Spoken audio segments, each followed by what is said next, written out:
The title of the paper is Teleology and Normativity. And I'm going to start by giving you the motivation why I personally am interested in the topic of the paper. And it's because there are many popular and philosophical calls to, you can hear this from people who say that be a human or be a man, be what you are or be who you are. And there are several religious and secular attempts in philosophy to ground ethics and normativity in human nature itself. I think, at least to my mind, it has promising perspectives, and I also have skeptical doubts about these kinds of attempts. And it seems to me that constitutivism is at least one version of this attempt. It kind of gives you the injunction to be an agent. And in my eyes, it seems that agency is a kind of analogous to humanity in this picture. And why could this be interesting for our project? Our project that is meant to be the metaphysics of teleology. It's because one of our aims is to unify accounts of teleology, or at least compare them and unify if possible. And constitutivism would give us a simple solution here, because it would say that ethics in teleology is just like any other function, just like any other teleology in other domains. So it would be much like normal teleology if this account provided by constitutivism could succeed. So let's start with the definition of constitutivism.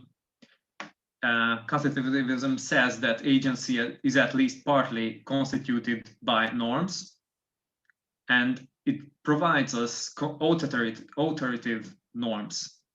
It says that we should follow the inbuilt function or aim of agency. It seems that constitutivism suggests that agents ought to do what agents do, in kind of a John Wayne interpretation of constitutivism. And it has at least two versions. One of them is given by Korsgaard, who says that the characteristic action or function does heavy lifting here, and J. David Velleman's version says that it's the aim or function.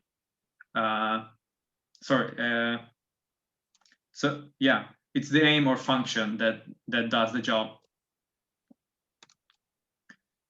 What is agency? Just to give you a short definition from the Stanford Encyclopedia of Philosophy, in case this notion is not familiar for you. The encyclopedia defines agency as the following way. It says that an agent is a being with the capacity to act, and agency denotes the exercise or manifestation of this capacity. Now, about the problems that constitutivism promises to solve, first is the regress problem. You might ask the question, why should I act this or that way? And this might give rise to an infinite regress, because you always have to give reasons after each other to answer this question. Why should you do this for X? And why should you want X? And so on and so forth. But constitutivism seems to halt this kind of regress by saying that an ultimate answer to this is that you can say at some point that this is what actions are for, or this is why actions are performed, and all actions are like that. There are no exceptions, there are no excuses. Every action has to be like that. And it also might be able to bridge the gap between is and ought, because accounts of teleology are supposed to be non-normative, and therefore constitutivism could provide us an account that starts with a non-normative account and concludes in a normative account, in an ethics, actually. So let's start with the Korsgaard's version of constitutivism. Silverstein himself calls this Korsgaard's Aristotelian constitutivism. And this is the view that I will try to explain now. It says that kinds are determined by characteristic activity. For example, a knife is defined or determined by the activity of cutting. And if there's no cutting, no knife. And the constitutive function just is the constitutive norm of a thing. And here we can go to the domain of agency. Korsgaard says that the norm of actions is the same kind of thing that the function of actions, which is, she thinks, self-constitution. You might ask the question, just like I did before, why should you act so and so? And the answer seems to be in this account that, or the ultimate answer seems to be that that's what actions do. That's what actions are supposed to do. And you can't help, you can't even help but act so in that way.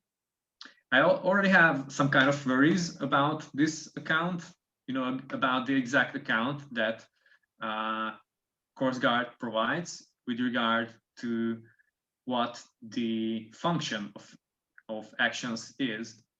And because she says that the aim or the function, or rather the function of actions is to constitute the agent, constituting the identity of the agent, and actions supposed to be some kind of authentic activities. And my problem is, why couldn't you say that you might constitute yourself as a criminal, as maybe an authentic serial killer, or you might be authentic and true to yourself, even being a racist? So that's one kind of worry for myself about this account. And another problem is whether you could opt out from being an agent, because maybe the regress is not stopped, and you could ask, why should I act at all? Or why should I aim at being an agent at all? Now, Silverstein proposes worries that are similar to my ones. And the first one is that maybe this is the first and the second one conjoined, but here it is. So first, that the whole account seems to be a platitude in some way. It seems to say that you can't even act any other way than to constitute yourself. Silverstein says that there is no room even for bad or incorrect actions, because if you act, it already fulfills the characteristic action of acts themselves. So you cannot even act badly or incorrectly. Korsgaard's answer seems to be defectiveness and the degrees of the correctness of actions. She says that you can actually fail in performing a characteristic activity of an action, and achieving the constitutive aim might be done well or badly. For example, a knife might be bad if it's cutting bad, and self-constitution might be poor if the agent, and then the agent is bad. And I'm obviously inspired by Howard's notion of or use of the expression Aristotelian dualism good, Aristotelian hylomorphism bad. So, but even if this answer to the problem might be somewhat acceptable, there are more worries to come, according to Silverstein.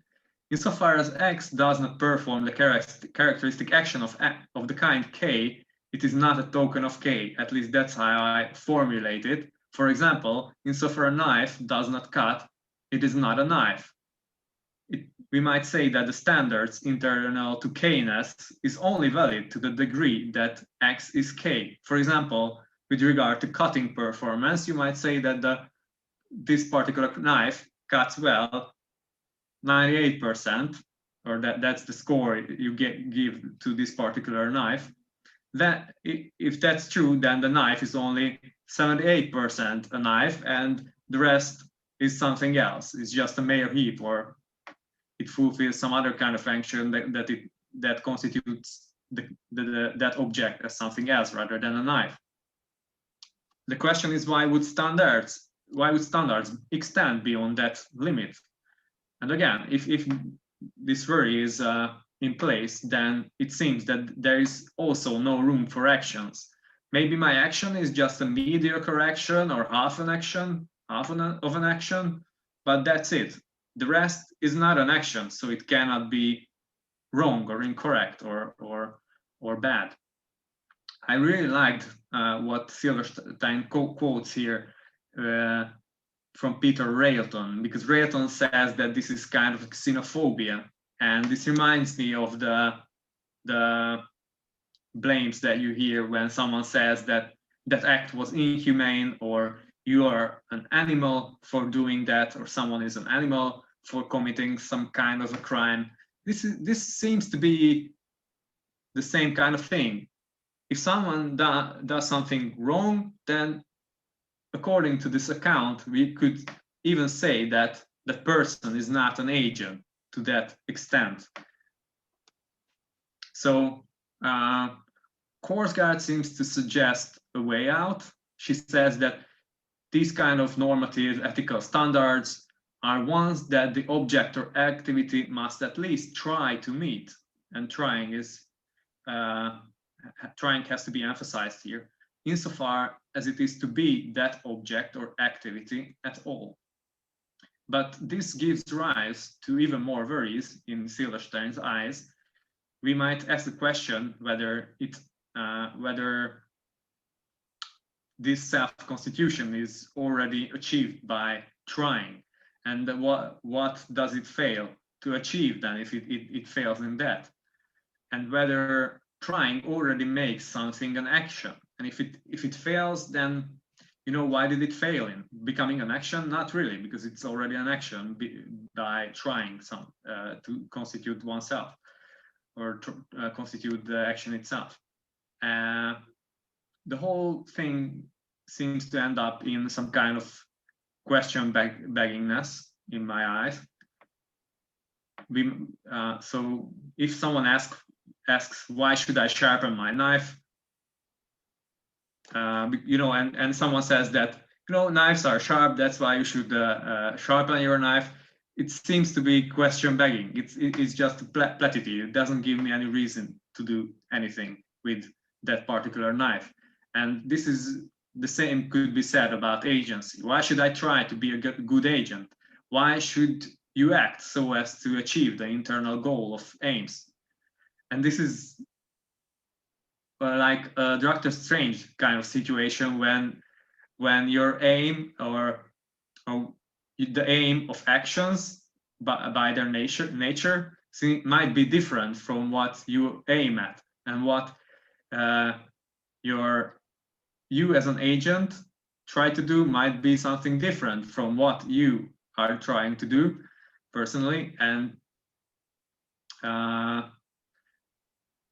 we might say that what your action tries to do is something different from what you are trying to do. And that's why I'm saying that this is kind of a self-undermining Dr. Strangelove kind of situation. So there's another account, which I'm going to skip here, but we might talk about that during the discussion of this paper, which Silverstein calls Function and Goodness. And this is the account provided by Philippa Foot, among others. But I'm going to skip it and talk about Velleman's Constitutivism. It's not just his, but also Katsafanas's view. But I think Katsafanas only wrote one paper about it, or at least Silverstein quotes only one paper, and he mainly connects it to David Velleman. So according to them, agency has a constitutive aim or motive or drive, and this constitutive aim is the same as the constitutive norm of action. So in this case, it's not the characteristic activity, the characteristic function of an action, but it's the characteristic action that figures in the central place of the account. Velleman says that the correct action gives us self-knowledge and provides understanding of our own actions. My question here would be whether, there could be actions that seem totally ethical or at least permissible, like leisure activities or using recreational drugs, by which actually I mean simply alcohol or any kind of drug that is legal in your place, in your country. So these seem to be totally normal, and they don't really give you self-knowledge by themselves. But this is not the worry that Silverstein raises, because he doesn't care about the actual aim or characteristic function of actions that these authors provide. His kind of focus is on how these constitutive aims or characteristic functions do their job in the constitutivists' account. So he says that the tricky part here is pulling the normative rabbit out from the teleological hat, which is deriving ought from is. The aims of agency give motivation, but that is only a mechanism. Velleman says that what lends reasons their force is an aim without which a person is not an agent at all, is not in the business of acting. And according to his account, the motives that produce and regulate action have some kind of an internal aim. So these motives that give rise to actions already have some kind of an aim.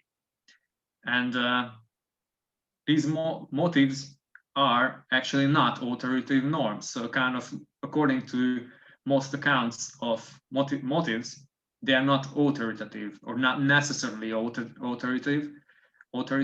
So the question is, how does this kind of oath, how does this kind of authoritative normativity come simply from motivations? If you say that you should aim at this, you should perform this kind of action because that's what your motives are, then these seem to be only hypothetical. They depend on your personal motives. So the question is how to do the magical trick here. What miracle has to happen to be able to derive ought from is in this case? So we arrive at Silverstein's conclusions. He says that from practical reasoning to reasons and to action has to be the way to be taken here. And these notions or concepts, or what they refer to, are actually connected, because reasoning normally issues in action, and practical reasoning has to be prior to reasons for action. Its nature must determine the latter. So the nature of practical reasoning has to determine what reasons can be at all. And yet, so far, this is not normative.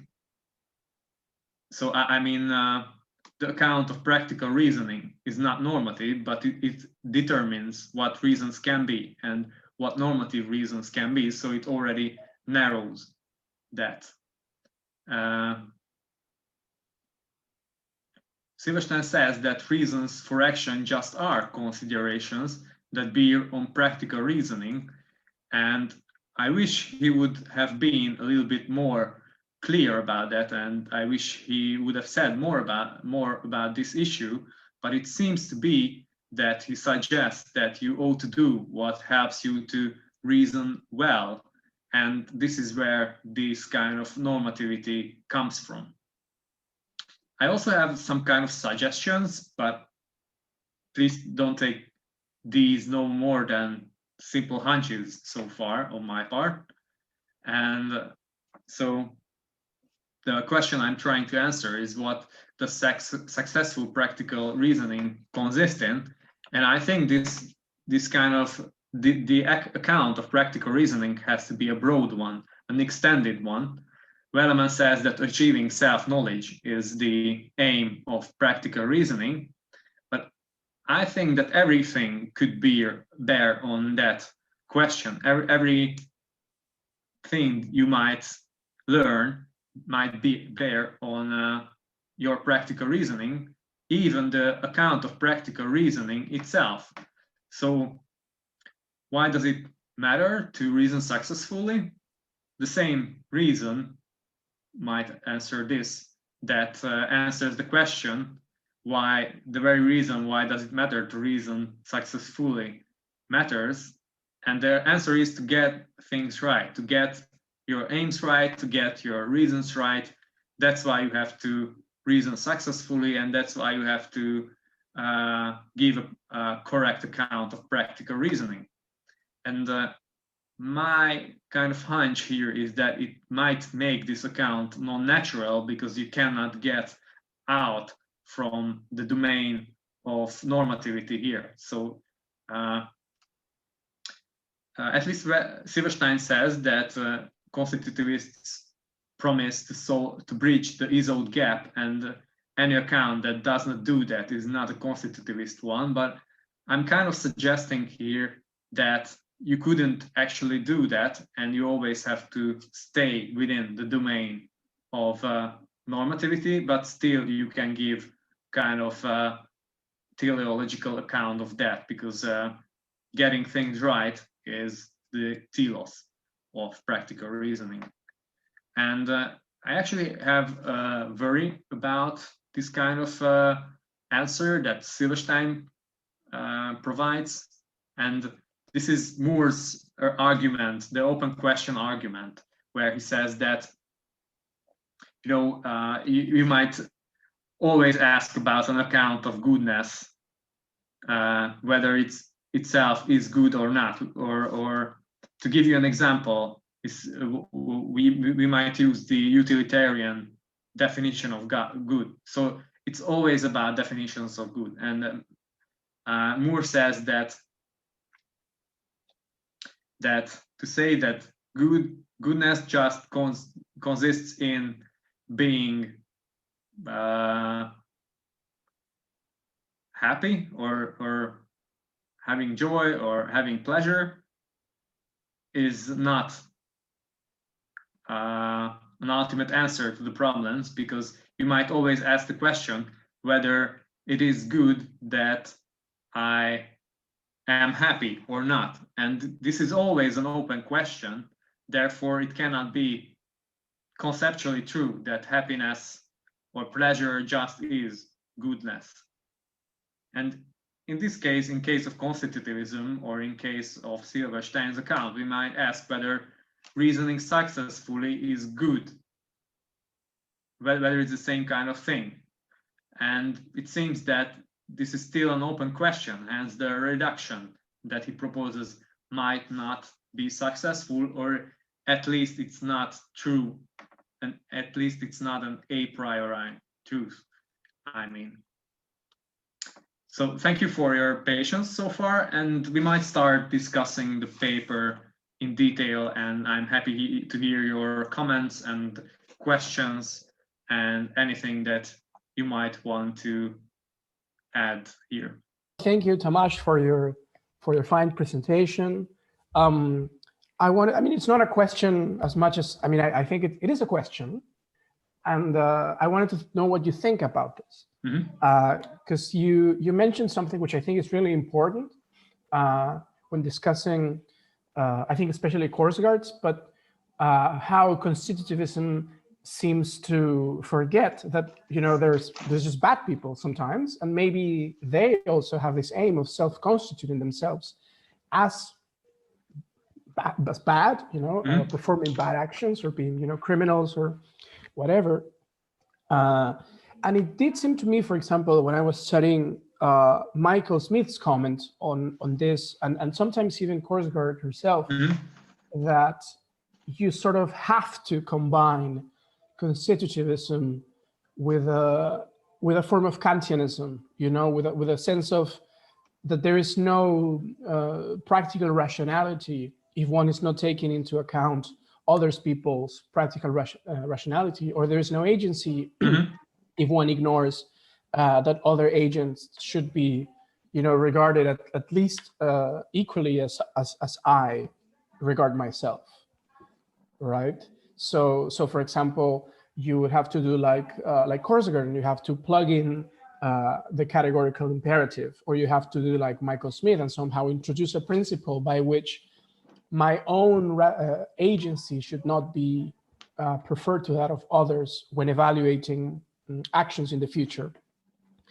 And I mean, I find this troublesome because, for Aristotelianism, it is good or bad, and you can actually tell in the theory what parts you like and you don't like. But with Kantianism, I always get the feeling I'm being ripped off. I don't know if this feeling is shared, but I'm always getting the feeling that everything they say sounds reasonable, but then that I'm being tricked somehow, and I could never tell why. So what do you think about this sort of combination of combining constitutivism with this other move? Yeah, thank you so much for a comment, and I just want to start with what you have started with, actually, that constitutivism seems to forget that there are bad people, and maybe what Korsgaard does is giving us license, do whatever you want to do because everything is so good. Actually, Virginia Woolf said this about G. Moore, that have you read Principia Ethica, G. Moore's work that made us so wise and good? Maybe Korsgaard's doing the same. She's making us wise and good whenever we do anything. So, and you said that we might have to consider this kind of Kantian part of constitutivism, that it has to, besides its Aristotelian, functionalist, whatever kind of part, it has to integrate something else too. And actually, I'm kind of sympathetic towards that. I would say that what we have to look at is are not singular actions, but agency in general, or our being in the world in general, and practical reasoning in its extended version, which includes every kind of considerations that we might have, because all of those might bear on our actions and our behavior and our practice. And in this, I would say that it's not that every action of ours has to contribute directly to correct practical reasoning or to correct self-knowledge, or should help us directly to some knowledge of something or understanding of ourselves. But I think they have to have some kind of a capacity to enable us to understand our world, understand what we have to do. And in that regard, I think others are very important. Discussing with others is crucial to help us lift our veil of ignorance, so to say. So I think others have to figure there somehow. So I think that there could be also, so to say, a Kantian counterpart to these Aristotelian beginnings. But if you could elaborate your worries, I would be happy to hear, because I myself don't have a ready-made, unquestionable account of these things. Right. No, I mean, these are very idiosyncratic sort of hunches I have about Kantianism. I am not an expert. I mean, this is really out of my depth in terms of discussions on practical reason, really. But what always happens is that, to me, and I think you made perfect sense of what would need to be added, and I kind of agree. I mean, I have read, for example, some existential ethics, and they also have to do this move by which you say, well, look, freedom is the most important thing, but then again, your freedom is sort of expressed in the world, or it sort of manifests in the world, and humans are part of that world, and therefore, the freedom of others is also impacts on yours. I'm sympathetic to what you said. Like maybe maybe the problem Kant had was that you cannot just take a norm of agency and sort of get everything you want out of that, but you sort of need additional things.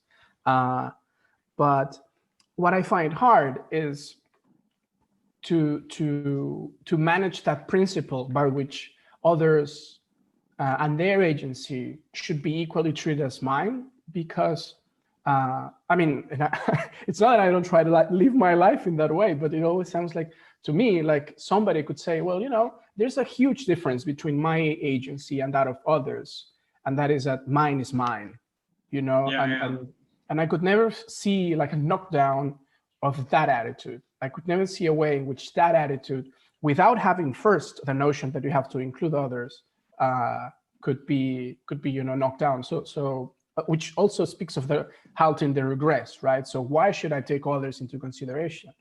Well, others are the same as you are, and you're like, no, I am me, and that's important. So I don't know how to go about that myself. I fully share your worry actually about that, because I cannot take seriously an argument which says that you are just like an agent like anyone else, so the fact that you are you doesn't really matter, because that seems to be what everything hinges on. That seems to be the crucial thing. So I don't think there is like a simple way just to say that you are an agent, the other guy is an agent, so you should act towards that guy just like that you act towards yourself. That's why I'm saying, and that's why I think that we should consider how others might help us learning about things, learning about our reasons, learning about the world, learning about ourselves even, and that's where care for others comes into consideration.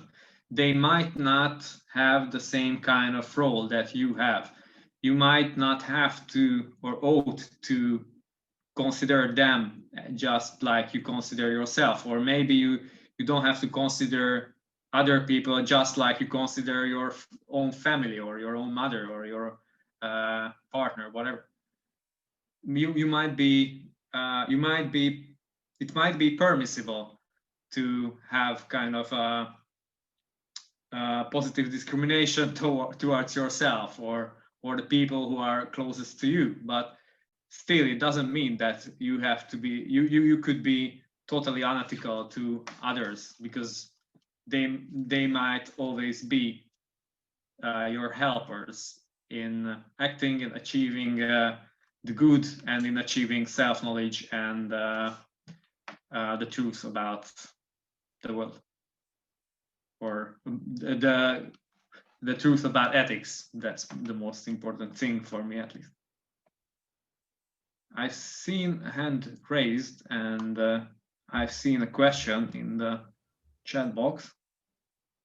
I think it was Almira who asked, and I can't see the question now, but I think it was whether we could consider constitutivism as a moral realism, and it seems to me that constitutivism totally falls into that category. It's just a kind of moral realism. So for me at least, there doesn't seem to be any kind of question there. It is more kind of moral realism. Thank you very much indeed for that, Thomas, and thank you, Gabby, too, for those comments. Just a preliminary remark.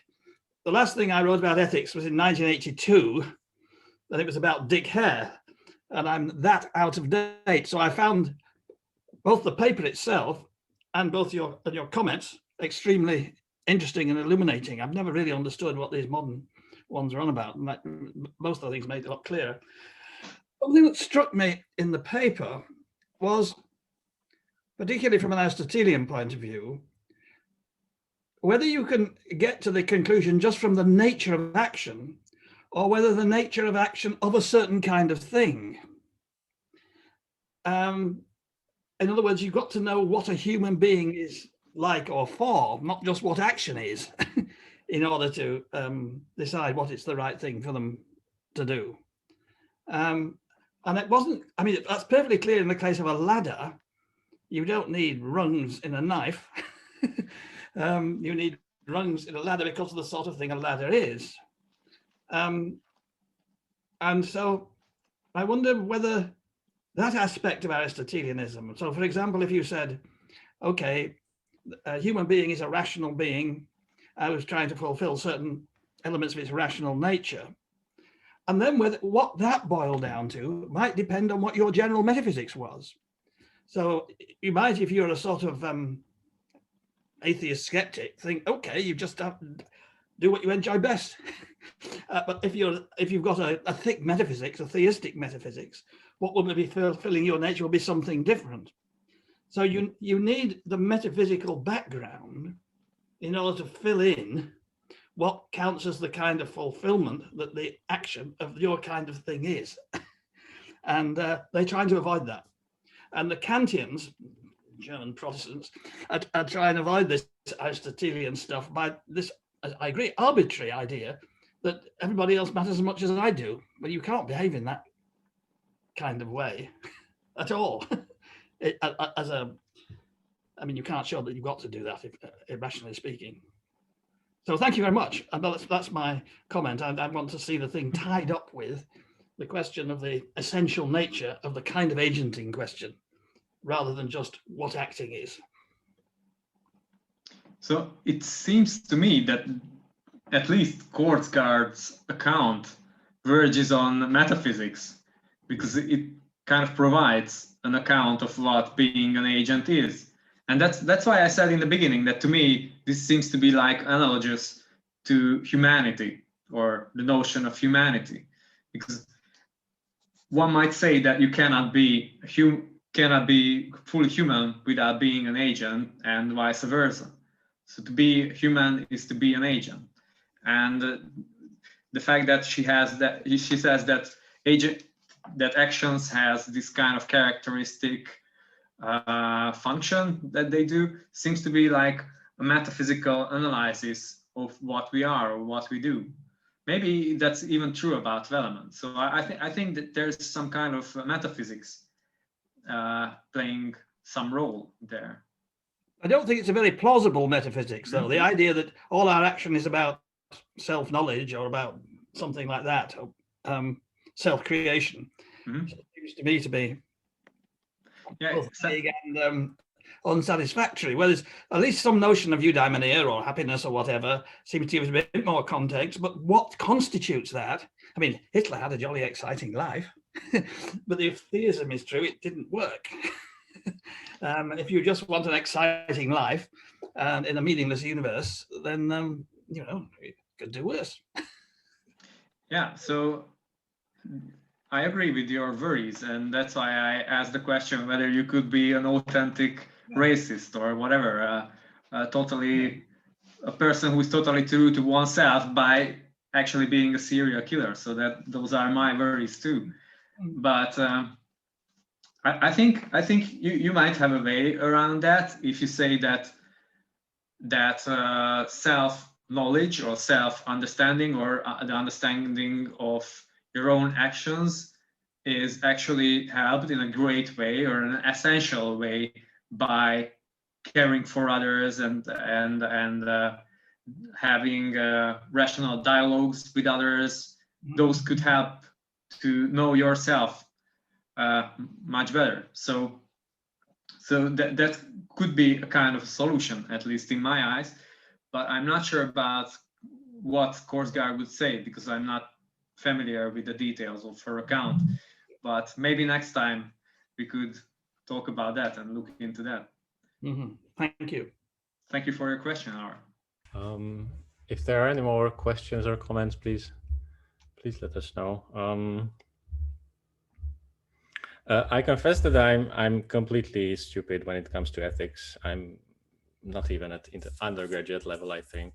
But I'd still like to ask one or two questions. So the title of the paper says Teleology and Normativity, and I guess I sort of see how you can get normativity out of some sort of teleology. So if a knife is for cutting, then there are bad knives and good knives and so on. So some sort of norms are packed into the notion of an intrinsic or even an extrinsic goal that a thing has.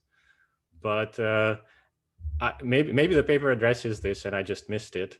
I only read it once, but the mere fact that there are certain norms implicit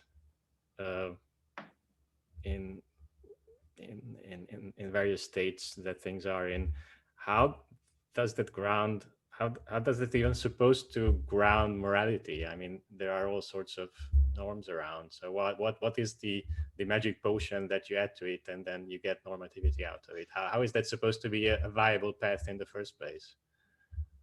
Yeah, it seems to me that the whole paper is about that very question. That's what Silverstein is asking. You know, there are these accounts.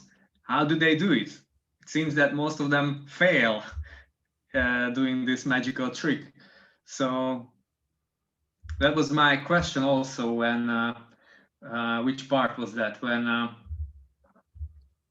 asked whether we could, when I asked whether just the fact that knives are sharp should give us reason to sharpen our knives or, adjust our knives.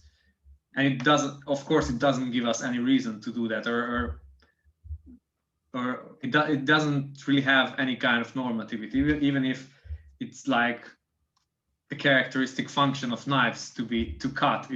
It's not normative that, or it might be that's what Silverstein says, that he doesn't want to focus on the meaning of the word normative. So it might give us some kind of norm that knife must cut because it's constitutive for it. If it can't cut, then it's not a knife. It might be, you might take that this is a kind of a norm. But what he wants to focus on are ethical norms, which he most of the time calls, I think, authoritative norms. We could say that these are like pro tanto obligations or some kind of moral imperatives, whatever, or categorical imperatives, even. Because, and what's also important for him is action guidingness and providing reasons. And I would add that these reasons have to be decisive or normally decisive, prima facie decisive in most cases, at least, that if there's this kind of teleology in being an agent, then you have to do that. It's if nothing else is in the picture. So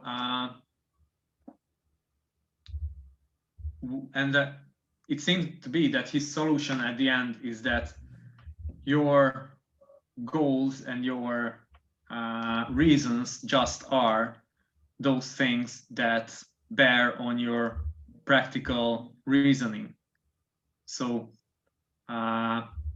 you cannot help but aim at practically reason well and consider things that help you to reason successfully or use your practical reasoning successfully. And that is the kind of norm that is decisive in each of the instances of your using your practical reasoning. That seems to be his answer, but I think he's quite brief on that, and I kind of see where he's getting at, but I'm not sure about the details of the mechanism of his argument there. Thank you, and sorry for asking such simple questions. I wasn't sure that I saw how this view, even if it worked, would solve the regress problem, but maybe I don't understand what the regress problem is. So is the regress problem the following? Suppose that I find myself inclined to go to the kitchen and get some chocolate. I can ask why I should do that. Suppose I answer to myself, well, I desire chocolate, and then I can ask again, why should I act in such a way that I fulfill my desire, and then I give some other answer, and then I can keep asking these why questions. So whatever reason I have, I can always ask why I should. So this issue seems to be about some sort of moral deliberation. Exactly. But the Practical fact reasoning, that I would say. Yeah. the fact that actions are in some deep sense teleological, if actions are in some deep sense teleological, how does that help us with moral deliberation, which is supposed to precede action? Yeah, I should look this up in Silverstein's paper if I can't give you a correct answer now, but I will try to give you one, which is like this. When you go to the kitchen, you open the fridge, and I ask you, why do you do that? And you say, I came here to fulfill my desire to have a dessert or whatever. And I just keep asking you, why are you doing that? Why do you have that reason? Or maybe what's better here is, why would you like to fulfill your desire? And let's say that someone has a constitutivist account here, saying that actions are for the purpose of actions is to fulfill your desires. That's a quite primitive version of constitutivism. None of these authors give you that, but let's say that this would be the account here. Then you could say that, well, I'm fulfilling my desire by this action because that's what actions are for. I'm an agent, so I'm acting. That's my characteristic activity, and the characteristic function of actions is to fulfill my desire. So that's why I'm doing that. It seems to me that that's kind of the ultimate answer here. That's what stops the regress. I'm not sure if I helped you seeing the point here. Did I? And also, what's also important, and I wasn't aware of this in the early years of my studies, or at least in the earlier years of my studies, is there are, I think, two kinds of regress problems, or that's how I see it. There is the epistemological kind of regress. How do you know that? How do you know that this is what actions are for? That's one kind of regress. And the other kind is, why are you doing that? Why are you satisfying that desire? Why do you have that desire? Why don't you stop to have that desire? That's kind of the reason-centered regress problem. I think the two are connected, but you can distinguish them here. And here we are focusing on the second kind of regress problem and not on the epistemic regress problem.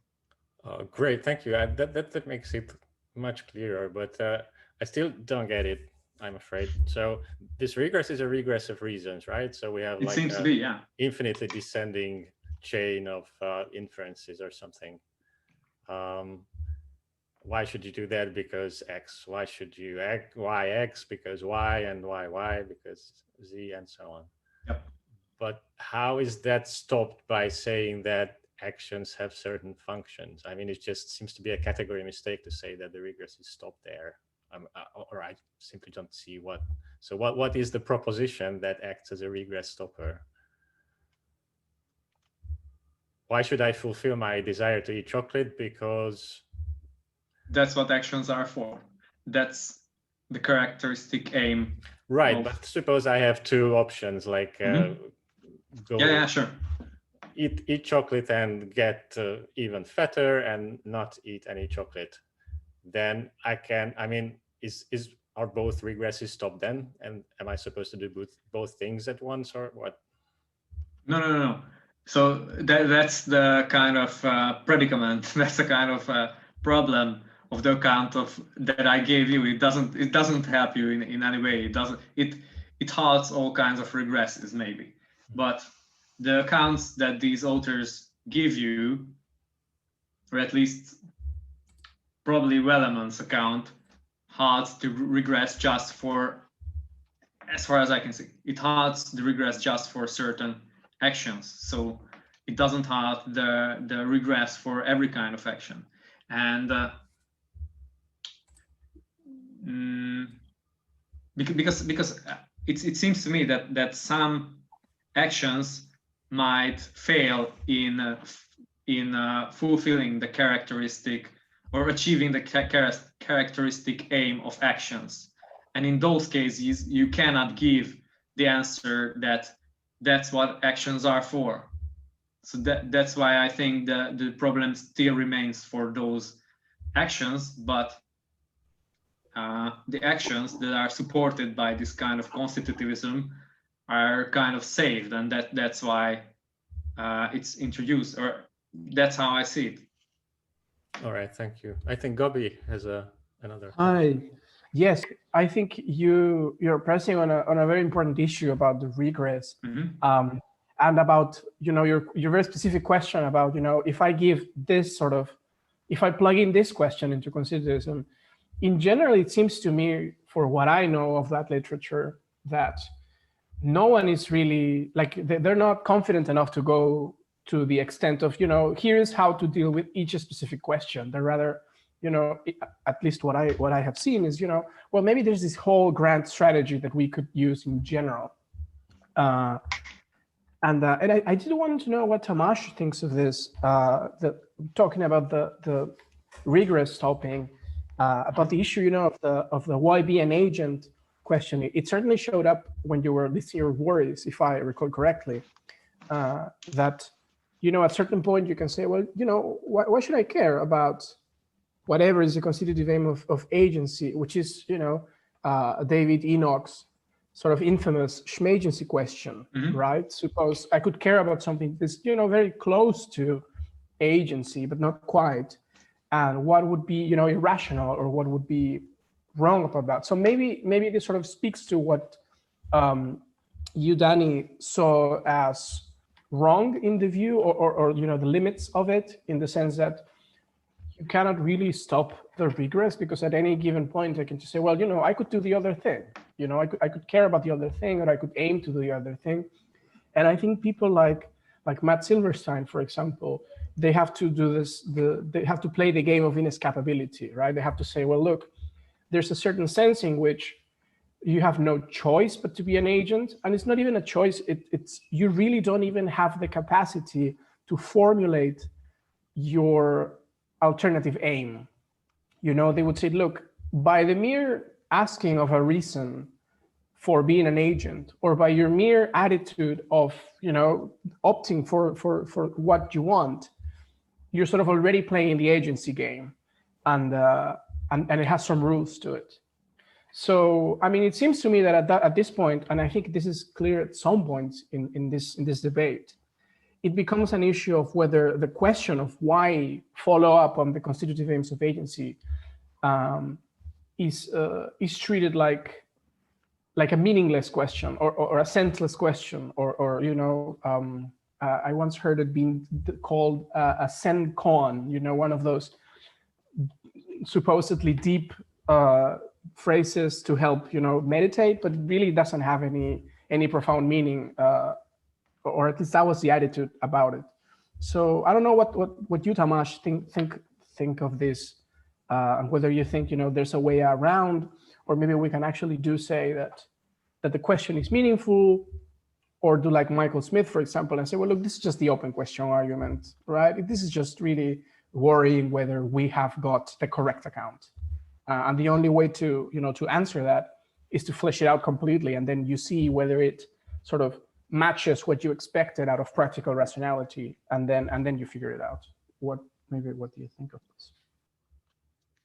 Yeah, I would like to start by correcting myself, or at least adjusting my previous answer to Donny, by saying that it's not simply about reasons, but about authoritative reasons.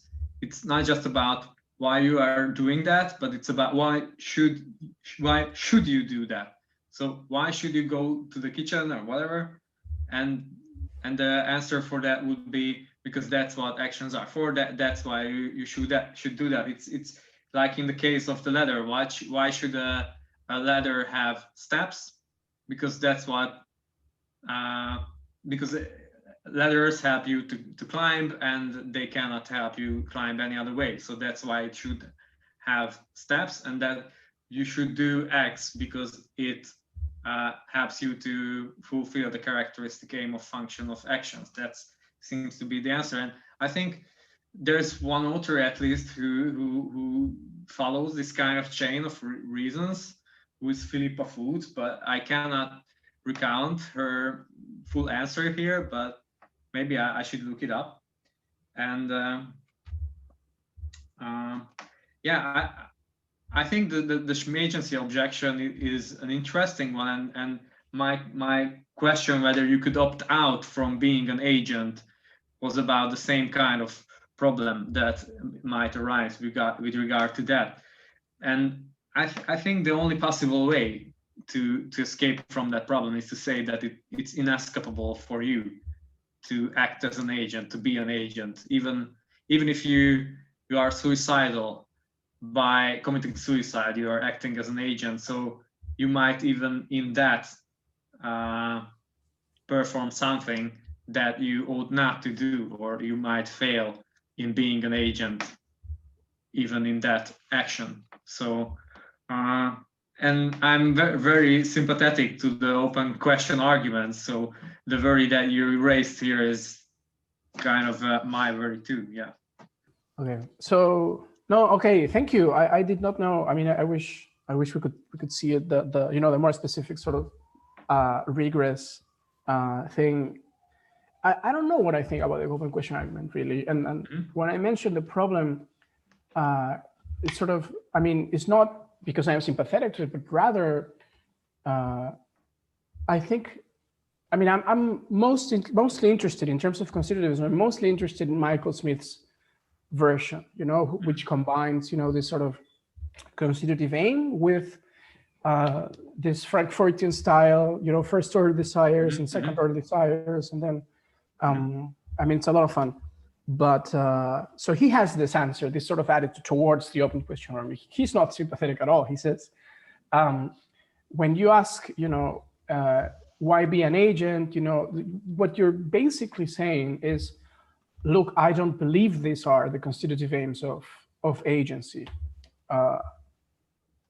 And then, his philosophical or methodological attitude is, well, let me flesh out my view. Let me say, exactly what constitutive norms of agency I can find, and what sort of practical reasons and practical norms I can derive from that. And then you tell me if this is what practical reason is, right? So that's what I raise the issue, because I think not many people, I don't know how many of them, but in particular, this author is not really moved by the question argument.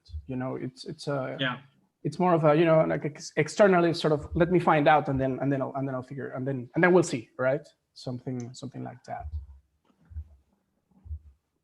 Yeah, I'm not so familiar with Michael Smith's account. I'm somewhat familiar with his concept of free will, I think. Less about his kind of normative account. But what I think about so I'm sympathetic towards Moore's kind of non-naturalism or anti-naturalism, and I like the open question argument too. And why I said that it might show us that it's not that constitutivism is not an a priori truth is that I think the open questionment only shows us that it's not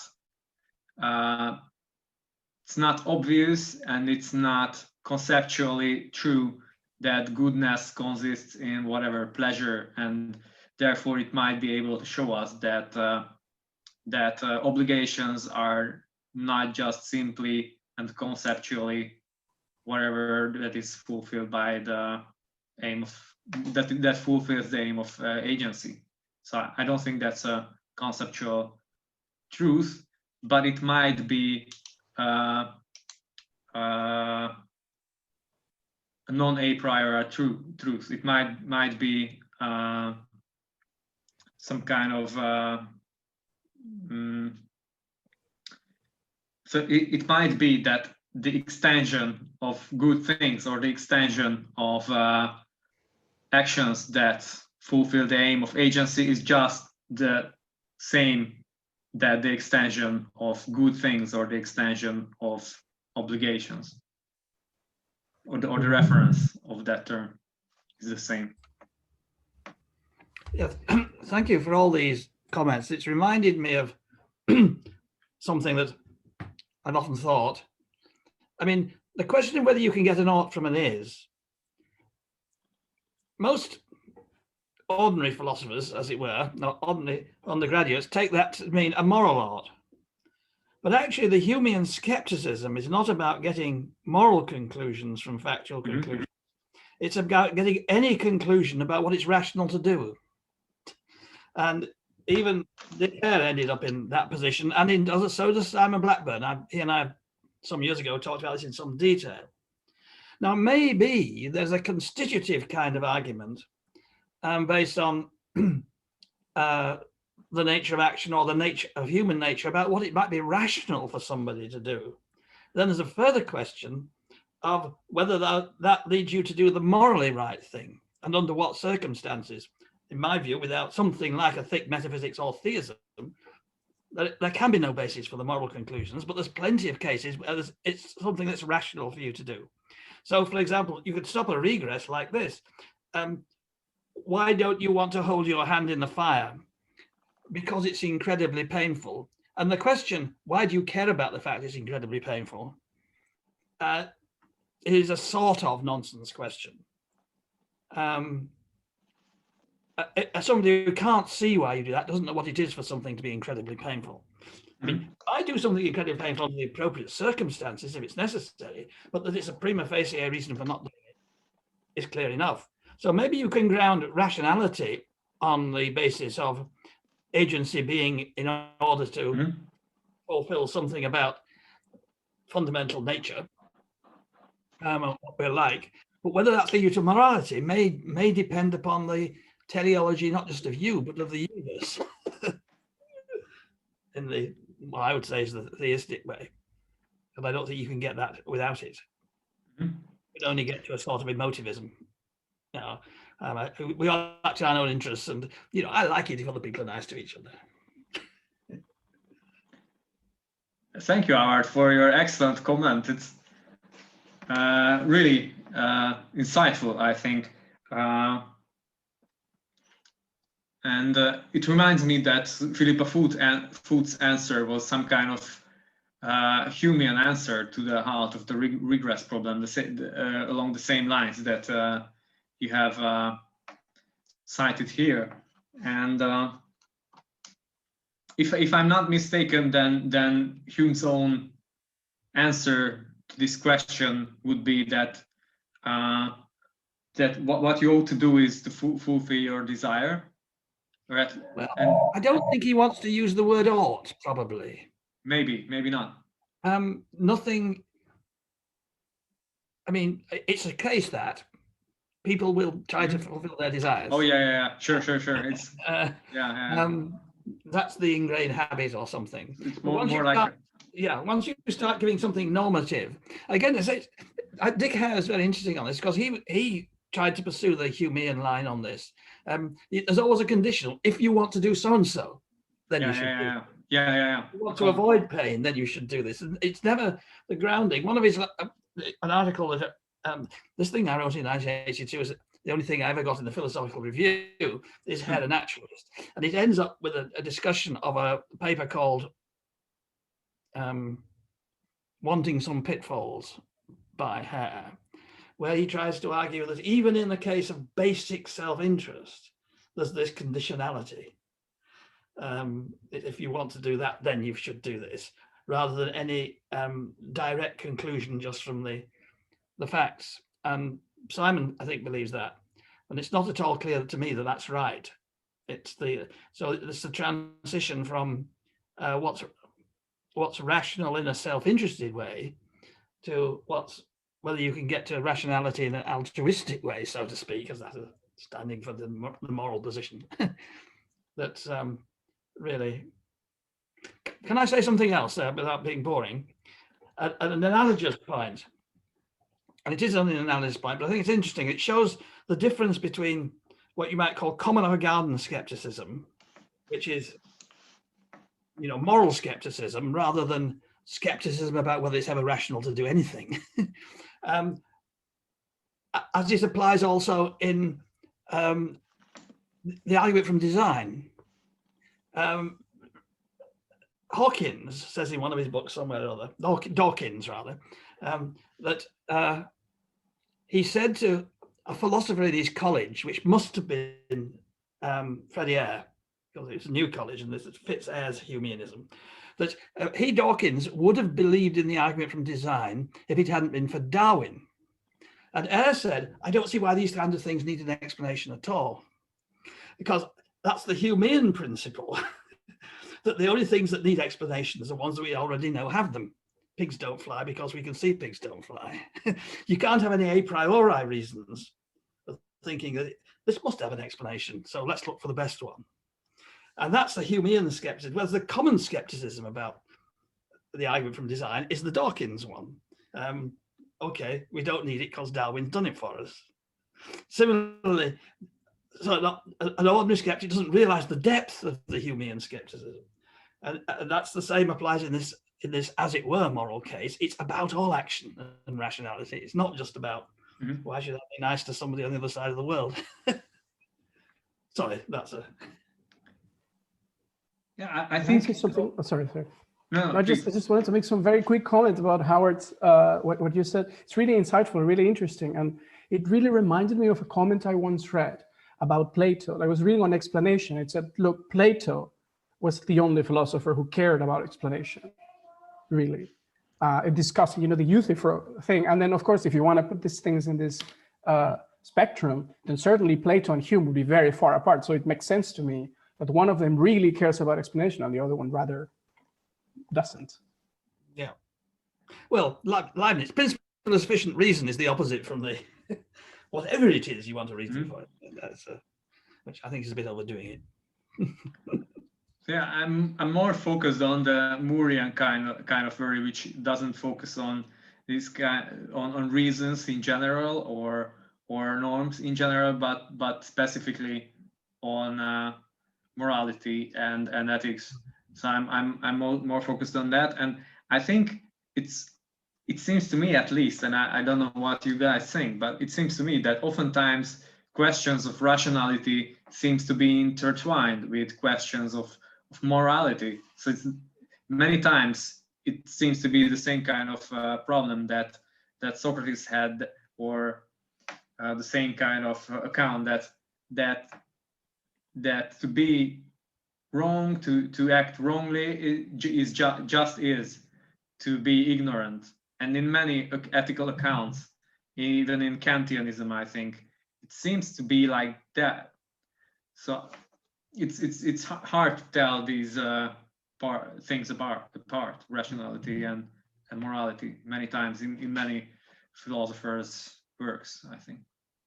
Even in Dick Hare again, I mean, freedom and reason, as opposed to the language of morals, if you universalize properly, i.e. if you take every consideration into account in the way that he thinks you should, namely by appropriating all these desires, then you can't help but come to the radical utilitarian conclusion. Yeah, he was a Kantian after all, even if consequentialist Kantian or something like that. Can I tell another story? I've got other people wanting to ask questions.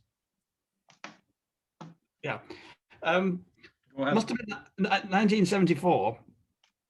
John Mackey gave a talk at the Occam Society, basically saying the things that he says in an ethics book, argument from queerness and all that kind of stuff. And spontaneously, Stephen Clark and I, who were both still at Oxford at that time, went up to him and said, but look, if Aristotelianism was right, then none of these considerations would come in, because the notion of teleology, and which would do the job in place of weird properties. You wouldn't have to have some sort of weird propertiness. And interesting enough, Mackey said, yes, that's quite right. If one could get an Aristotelian teleology in picture, which of course might require a theism, which he didn't believe in, but none of his problems would have arisen if you could make that work. It was interesting that he didn't make any problems about that.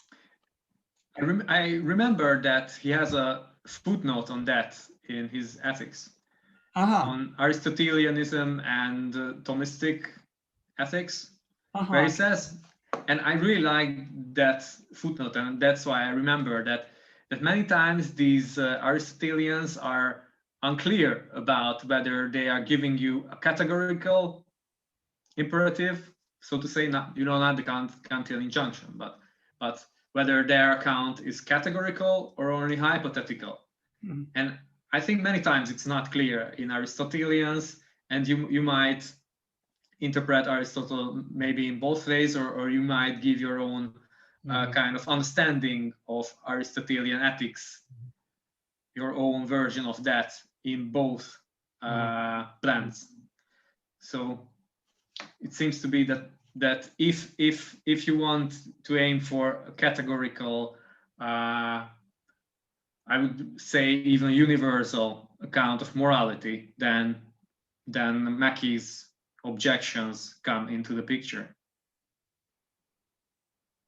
If it's only a hypothetical blend of Aristotelianism, then yeah, there's no problem, it seems.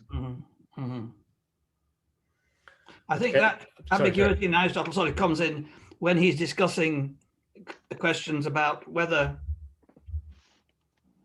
our desires just happen to be given and could have been different, or whether you can educate your desires to the right ones, and then what criteria is for having the right ones in the first place. And he can sound Humean at those points sometimes. The reasoning is just how to satisfy the desires you happen to have. Other times it can sound as if no reason tells you which desires you really ought to be having. Yeah, I know a Thomistic author or a Thomistic Aristotelian author who says that, there are these kinds of, there are these normal functionings, or there's this normal functioning of humanity, but it's not categorical. If you want to follow it, then you should do this, and those are the ethical norms. But it's not like it does depend on your desires and wanting. Yeah, that's that. I am more sympathetic, I think, to this sort of strategies, and I think the trick is to do a bit of what the Kantian is doing. Drink a bit of that, which is, you start from this idea. Sure, your aims and what is rational for you to do is basically to follow up on your desires in some enlightened way.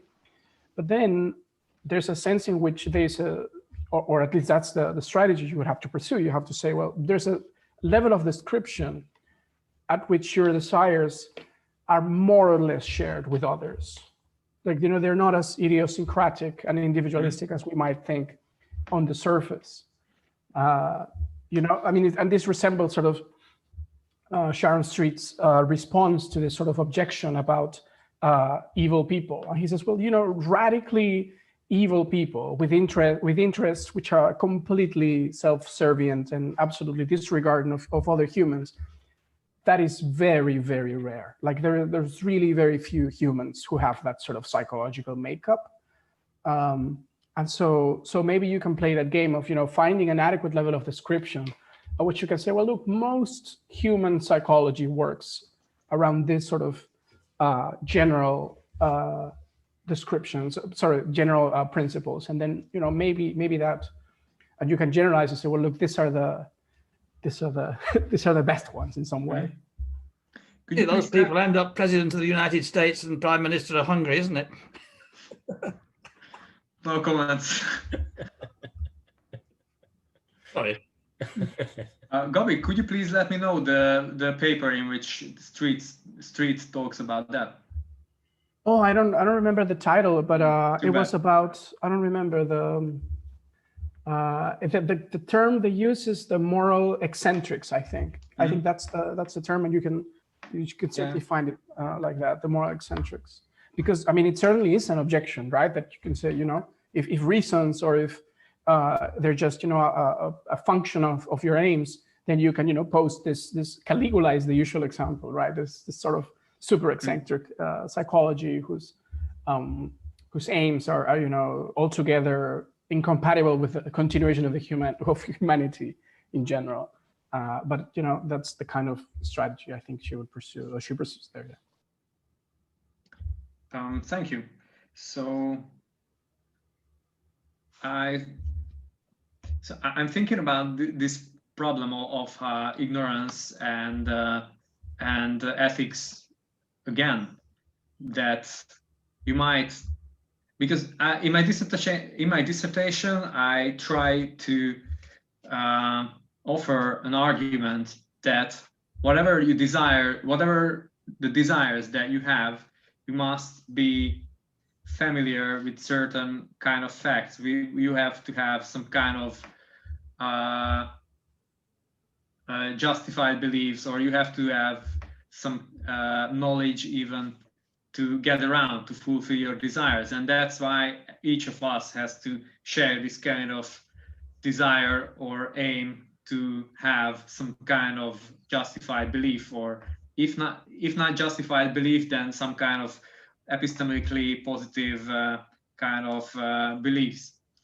And I think that's one way to say that we all share some kind of desires, or there might be anthropological truth that all of us desire the companionship of others, for example. So that way you might get to more ethical reasons. I'm not saying that would bring you to sainthood or anything if you just aim at the companion of some people.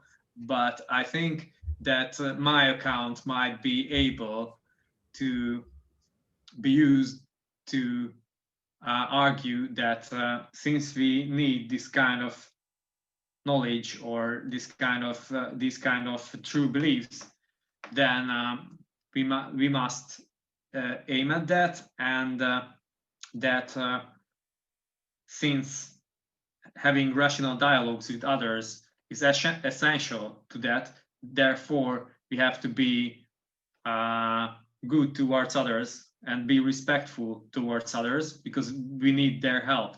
So this is a more complicated way to get to ethics, and it also verges on the confusion of rationality and ethics, I would say. So it's a connection of that. But in my eyes, clearly one part of the thing is ethical and the other part is just rationality. By the way, Sharon Street, when she talks about Caligula, that's what is constructivism in ethics and metaethics, and she's discussing, whether you can say that Caligula wants what we want or not, and whether this is a powerful counterexample to her view.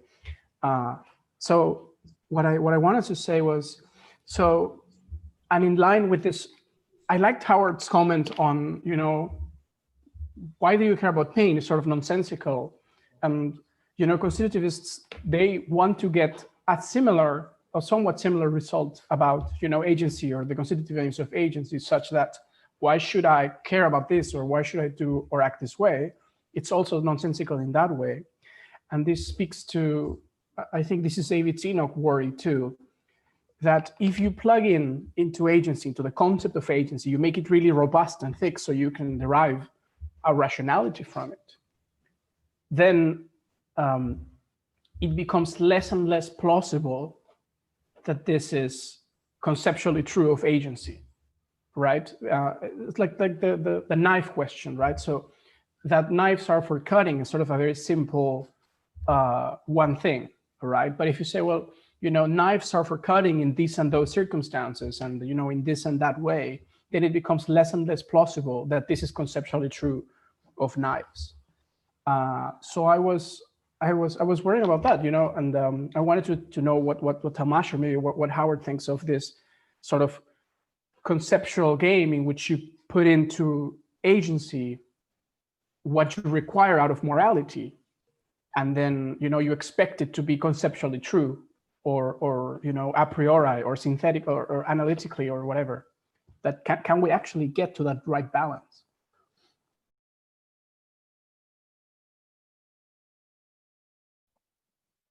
Yeah, so I'm not sure about the the right balance here. I don't have an answer for that. And what you have said reminded me to a point, I think, made by Elizabeth Anscombe, that, you know, it might be true that these boots were made for walking, but I can use my boot to hammer a nail into the wall. And even if that makes my boot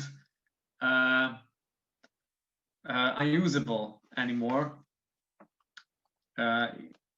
it doesn't give me any reason to not use my boot for that.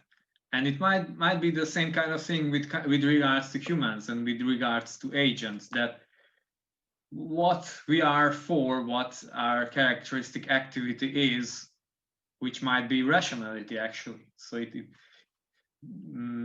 well, maybe I will say more about that. So whatever our characteristic aim for might not give us really a reason to choose one thing over another. What I wanted to say is that I think Aristotle and even more Aquinas are quite close to saying that what we are made for, or what we are meant to be doing, what our nature, what God or our nature determines us to pursue is rationality. And that way, if you say that, then there is clearly no gap between rationality and morality. I don't know if this is an answer to your previous questions, but I'm not sure about the viability of any of these moves. That's again something that I think I said earlier. That's to say, if you've got a completely, say, materialist view of the world, there's no reason why rationality should lead to morality. So you need a certain kind of metaphysical account, a certain kind of account of what the world consists in and where it leads, in order for rationality to lead you to morality. So I'm not sure if the problem that you are raising is concerned with particular obligations that this view supposes or provides you, or whether you have problems with the whole thing being an ethical account. Because if you say that this could lead you into apparently unethical and immoral obligations, then we might say that this is not a problem. It's just an ethics that we can't accept. I mean, I'm not saying that an ethics that we can't accept might be true. That's not what I'm saying. I'm saying that this might be a problem with another part of the account, not it's the whole account of determining what's ethical. But it's the details that are the problematic. If it led the idea that everybody should just be very selfish, it'd be odd to call that an ethical system. Mm-hmm. Well, some people do. Some people think, it's the extreme example, of course, is Ayn Rand, the virtue of selfishness. You know, so there are some people like that. I'm not saying that's the correct path that one should follow according to morality, but we might call it a kind of ethics. So it's not that I would. Yeah, it's a kind of recommendation of how you should behave. Mm-hmm. That's certainly true. I think that our time is actually over. So it's very nice. It was very nice to see you, Howard and Gabi. You had great contributions to Thank you, Steve. And I learned a lot from reading this paper and listening to you as well. Very nice. So, thanks. Yeah. All right. It was very nice to see you guys. Bye-bye. Nice to see you all as well. Thank you. Goodbye. Thank you.